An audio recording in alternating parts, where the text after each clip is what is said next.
విద్యార్థులపై దాడి చేయడం నరేంద్ర మోడీ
ఏదైతే నిన్న ఢిల్లీలో జంతర్ మంతర్లో విద్యార్థుల పైన లాఠీ చార్జీలు చేయడము, అక్కడ ఢిల్లీ పోలీసులు ఒక రౌడీలుగా ప్రవర్తించడం అనేది సిగ్గుచేటు.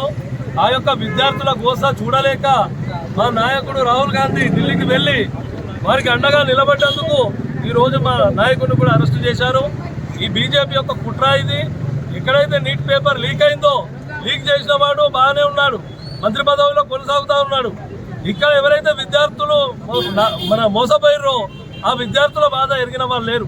వాళ్ళు శాంతితో వాళ్ళు దీక్షని చేస్తున్న క్రమంలో ఈ యొక్క బీజేపీ కుట్రపూరితమైన చర్యలు తీసుకొని ఆ ఢిల్లీ పోలీసులతోటి ఇలా లాఠీ చార్జీలు చేయించడం అనేది చాలా సిగ్గుచేటు. ఎందుకంటే రానున్న రోజుల్లో భవిష్యత్తులో విద్యార్థులే వెన్నుముక మన దేశానికి. అది మర్చిపోయి ఇలా విద్యార్థుల మీద అరాచకంగా కొడతా ఉంటే అక్కడ ఆడవాళ్ళని చూడడం లేదు, మగవాళ్ళని చూడడం లేదు, ఎక్కడెక్కడో కొట్టడము, ఏదేదో చేయడము. ఎందుకు ఇంత? వాళ్ళు ఉగ్రవాదులా? వాళ్ళు పాకిస్తాన్ నుంచి వచ్చిరా? మన భారతీయులు కాదా వాళ్ళు? వాళ్ళకి పౌరసత్వం లేదా? ఇక్కడ దేశం ఎడిపోతుంది. ఇలా నరేంద్ర మోడీ ఈవీఎం టాపరింగ్, ఎక్కడ పడితే అక్కడ దొంగతనాలు, దొంగ ఓట్లు, ఇదేనా మీ పాలన? ఇలా ఆర్థిక వ్యవస్థ ఏమైతా ఉన్నది? భారతదేశం వ్యవస్థ ఎక్కడో ఉన్న భారతదేశం ఆనాడు మన్మోహన్ సింగ్ ఉన్నప్పుడు మన భారతదేశం ఏ స్థానంలో ఉండే? ఈ రోజు చూసుకోండి ఏ స్థాయికి పడిపోయిందో.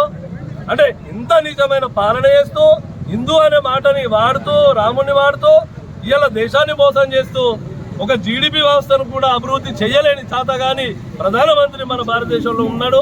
కాబట్టి ఖబర్దార్, రానున్న రోజుల్లో ఈ యొక్క స్టూడెంటే మీకు సరైన గుణపాఠం నేర్పుతారని నేను నమ్ముతున్నాను. దీనికి పెద్ద ఎత్తున మా కాంగ్రెస్ పార్టీ ఎప్పుడైనా విద్యార్థుల తరఫున అండగా ఉంటామని ఈ సభాముఖంగా కూడా మేము తెలియజేస్తా ఉన్నాం. అది ఢిల్లీలో జరిగినా సరే, గల్లీలో జరిగినా సరే, ఎక్కడ జరిగినా మేము దేనికైనా రెడీ. మేము ఎంతైనా కొట్టడానికైనా రెడీ. పేదల కోసము, ఇలా విద్యార్థుల కోసము మేము అండగా ఉండే పార్టీని ఇక్కడ తెలంగాణలో నిరూపిస్తున్నాం మా ముఖ్యమంత్రి ఆధ్వర్యంలో.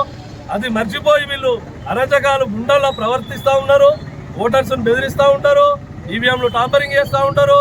కానీ చూస్తూ ఉన్నాం, ఓపిక నశిస్తే నిన్న విద్యార్థులు కూడా మాట్లాడారు. ఒక నేపాల్ తయారవుతుంది, ఒక శ్రీలంక తయారవుతుంది, ఒక బంగ్లాదేశ్ కూడా తయారవుతుంది. వాళ్ళు ఏ విధంగా అయితే తిరుగుబాటు చేసిరో రానున్న రోజుల్లో కూడా మోడీకి జరగబోయేది అదే. ఇప్పటికైనా చెప్తున్నావు, కళ్ళు తెరిచి భవిష్యత్ ఏ విధంగా ఉంది, మన భారతదేశం ఏమైపోతుందో. నీతో చేత కాకపోతే నువ్వు రాజీనామా చేయు. ఇంకా చేతనైన వాళ్ళు చాలా మంది ఉన్నారు. మా నాయకుడు రాహుల్ గాంధీ చాలా తెలివైన మంత్రుడు, చదువుకున్న వ్యక్తి. ఈరోజు చదువుకున్నోడికి అధికారం ఇస్తే పేదల స్టూడెంట్ మన విద్యార్థుల భవిష్యత్తులు ఎంకుతాడు. చదువుకోనోడు ఏం చేస్తాడు? ఎప్పుడు దోచుకోవాలా, ఎప్పుడు తినాలా అనే ఉద్దేశం కలిగిన నాయకులు మన భారతదేశంలో ఉన్నారు. ఇది మన దౌర్భాగ్యం. ఇప్పటికైనా మేము చెప్తా ఉన్నాం, ఇప్పటికైనా రానున్న రోజుల్లో రాహుల్ గాంధీ ప్రధానమంత్రి అవుతుండు. ఈ అరెస్ట్ తోటి మానది ఈ పోరాటం. రానున్న రోజుల్లో రాహుల్ గాంధీ నాయకత్వంలోనే భారతదేశం బాగుపడతానని నేను మనవి చేసుకుంటూ సెలవు తీసుకుంటున్నా. జై కాంగ్రెస్. రాహుల్ గాంధీ నాయకత్వం.